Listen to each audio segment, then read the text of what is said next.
আসসালামু আলাইকুম। Urmi kitchen blog চ্যানেলের পক্ষ থেকে সবাইকে স্বাগতম জানিয়ে শুরু করছি আমার আজকে নতুন ভিডিও।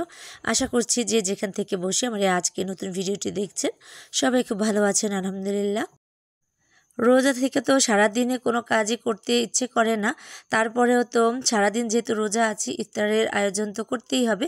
তাই মাটির চুলায় চলে আসলাম ইফতারের আয়োজন করার জন্য। সব কিছু গুছিয়ে নিয়েছি। আমি চুলায় ছোলা এবং আলু সেদ্ধ করতে দিয়েছি। আর এদিক থেকে আমি সবজিগুলো কেটে নিয়েছি। করলা, আলু এগুলো আমি কেটে নিয়েছি। তারপরে চিংড়ি মাছ বেছে নিয়েছি। চিংড়ি মাছের মাথা এবং ডাল চাল দিয়ে আমি বেটে নিয়েছি বড়ার জন্য। বেগুন আছে, গাছ থেকে ছিঁড়ে নিয়ে এসেছি, তো সেটা দিয়েই বেগুনি করা হবে। আর লাউ গাছ থেকে লাউয়ের পাতা নিয়ে আসা হয়েছে। আর এখন ইফতারের ভাজা পোড়াগুলো রেডি করে নিচ্ছে শশী। আর ঐশী ওই দিক থেকে শরবতগুলো রেডি করছে, ফলগুলো কেটে নিচ্ছে। আর শশী বেগুনি, আলুর চপ, পাতা ভাজা, তারপরে পেঁয়াজু এগুলো ও ভেজে নিচ্ছে। আর আমি মাটির চুলায় আমার রান্নাগুলো করে নিচ্ছি। আমি তো এখানে ছোলা ভুনাটা করে নিচ্ছি। ভাবছিলাম যে মুরগির মাংস দিয়ে ছোলা ভুনাটা করে নেব, কিন্তু সময়ের সাথে পেরে উঠিনি, তাই আর মানে মুরগির মাংস দিয়ে রান্না করা হয়নি। শুধু আলু দিয়েই আমি ছোলা ভুনাটা করে নিয়েছি। প্রতিদিনের মতো আমার সকল প্রিয় আপু ভাইদেরকে আরও একবার রিকোয়েস্ট করে নিচ্ছি এবং মনে করিয়ে দিচ্ছি, ভিডিওর শুরুতে যারা লাইক দিতে ভুলে গেছেন প্লিজ ছোটো করে একটা লাইক দিয়ে দিবেন। আর আমার চ্যানেলটিকে যারা এখনও সাবস্ক্রাইব করেননি, আমার আজকের ভিডিওটির কোনো অংশ ভালো লেগে গেলে সাবস্ক্রাইব করে পাশে থাকার বেল আইকনের অল অপশনটি প্রেস করে আমার পাশেই থেকে যাবেন।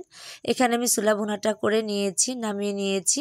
আর এখন তেলের মধ্যে হলুদের গুঁড়া, মরিচের গুঁড়া, পরিমতো লবণ দিয়ে তারপর আমি চিংড়ি মাছগুলো দিয়ে ভালো করে নেড়েচেড়ে একটু ভেজে নিচ্ছি। তারপরে আমি কেটে ধুয়ে রাখা আলু এবং করলা, পেঁয়াজ, কাঁচামরিচ একসঙ্গে আমি করে নিয়েছি, মানে ধুয়ে নিয়েছি, একসঙ্গে কেটে নিয়েছি সব কিছু মিশিয়ে। তো সেটাই এখন আমি দিয়ে দিচ্ছি। এই যে সব কিছু একসঙ্গেই দিয়ে দিচ্ছি। আমি আলাদা করে পেঁয়াজ, কাঁচামরিচ আর তেলের মধ্যে ভেজে নিইনি, শুধু চিংড়ি মাছটাই ভেজে নিয়েছি। আর এখন আরেকটু পরিমাণ আমি লবণ দিয়ে তারপরে করলা ভাজিটা করে নিয়েছি। পরিমাণ মতো লবণ দিয়েছি আর কি। তো যেহেতু রোজা আছে তাই তো ওভাবে আর বোঝা যাবে না, মানে একটু পরিমাণ মতোই দিয়েছি। যেহেতু রান্না করতে করতে আমাদের একটা আইডিয়া হয়ে গেছে, তাই মাপ মতো পরিমাণ মতো দিয়ে দিয়েছি।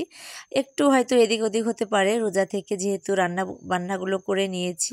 তো সব রান্নাবান্না কমপ্লিট। আর এদিকে ঐশী শশী দুই বোন মিলেই কিন্তু ইফতারের আয়োজনটা করে নিয়েছে। আর শশী অনেক সুন্দর করে এই যে সব ভাজাগুলো ভেজে নিয়েছে। আর ঐশী ফল কেটে নিয়েছে, শরবত বানিয়ে নিয়েছে।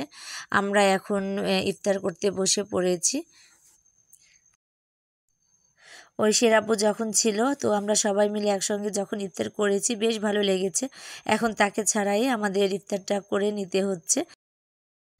অনেকটাই খারাপ লাগছিল, কিন্তু করার কিছু নেই, আমাদের তো এইভাবেই চলতে হবে। তো একটু পরে আজান দিয়ে দিবে। আর এখানে শশী শরবতের মধ্যে ঠান্ডা পানি মিশিয়ে নিচ্ছে। এই তো এখন আজান দিয়ে দিয়েছে, আমরা সবাই তো ইফতার করে নিচ্ছি, মানে সবাই তো পানি মুখে দিচ্ছে। আর আমি আমার খালি পেটে ওষুধটা খেয়ে নিচ্ছি, তারপরে পানি মুখে দিব আর কি। তো ওরাও খেয়ে নিচ্ছে আর আমরা সবাই কিন্তু এখন ইফতারটা করে নিচ্ছি। ইফতারের আগে তো হাঁস, মুরগি, গরু, ছাগল সব কিছু ঠিকঠাক করে তারপরে ইফতার নিয়ে বসতে হয়, সব কিছু রেডি করতে হয়। কারণ অনেকটাই মানে ঝামেলার মধ্যে পড়তে হয় এই হাঁস মুরগি নিয়ে। যদিও এখন আমার আগের মতো মুরগি নেই, একটা মুরগিও কিন্তু নেই, আপনারা যে আগে দেখেছেন। তো মুরগি নিয়ে কোনো ঝামেলা নেই। আর কিছু হাঁসের বাচ্চাও দেখিয়েছি, সেগুলো মরে গেছে, কোনোটাই নেই, কারণ আমি ভ্যাকসিন করাইনি। এত ঝামেলা আর ভালো লাগে না, তাই আর কোনো কিছু করিনি, অযত্নে এগুলো মরে গেল। তো ভাবছি পরবর্তীতে যখন এই রোগ বালাই চলে যাবে তখন আবার কিছু হাঁস মুরগি আবার কিনে নেব, কিন্তু এখন যেহেতু নেই তাই এদিক থেকে ঝামেলাটা একটু কমে গেছে। আর আমি ছাগলগুলোকে খামারে বেঁধে রেখে এসেছি। সব কাজগুলো কমপ্লিট করে তারপরে কিন্তু ইফতারটা নিয়ে বসেছি, একদম রিল্যাক্সেই খেয়ে নিচ্ছি। তারপরে নামাজটা পড়ে নেব। এরপর তো মাগরিবের নামাজটা পড়ার পর এশারের নামাজ পড়ে এখন রাতের খাবার দাবারটা করে নেব আমরা সবাই। তো ঐশী শশী এবং আমি খেতে বসে পড়ব। তো এখানে দুধ জাল করে নিয়েছি, ভাজা মাছ আছে, ডাল আছে, চিংড়ি মাছ দিয়ে করলা ভাজি করেছি সেটা আছে, ভাত আছে আর গাছের কলা আছে। তো এই ছিল আমাদের রাতের খাবারের মেনু। তো আমরা সবাই এখন একসঙ্গে খেয়ে নেব, যদিও তেমন খেতে ইচ্ছে করছে না, তারপরও অল্প কিছু পরিমাণেই আমরা খেয়ে নেব। ইফতার করার পরে কিন্তু রাতে খাবারটা একদমই খেতে ইচ্ছে করে না, তারপরেও সামান্য পরিমাণে খেয়ে নিচ্ছি। তো রাতের খাবারটা খেতে খেতেই আপনাদের কাছ থেকে এখানেই বিদায় নিয়ে নিচ্ছি। সবাই ভালো থাকবেন, সুস্থ থাকবেন এবং আমার ভুল ত্রুটিগুলো অবশ্যই আমার সুন্দর দৃষ্টিতে দেখবেন। কেমন লাগলো কমেন্ট করে জানাবেন। সবাই ভালো থাকবেন। আসসালামু আলাইকুম।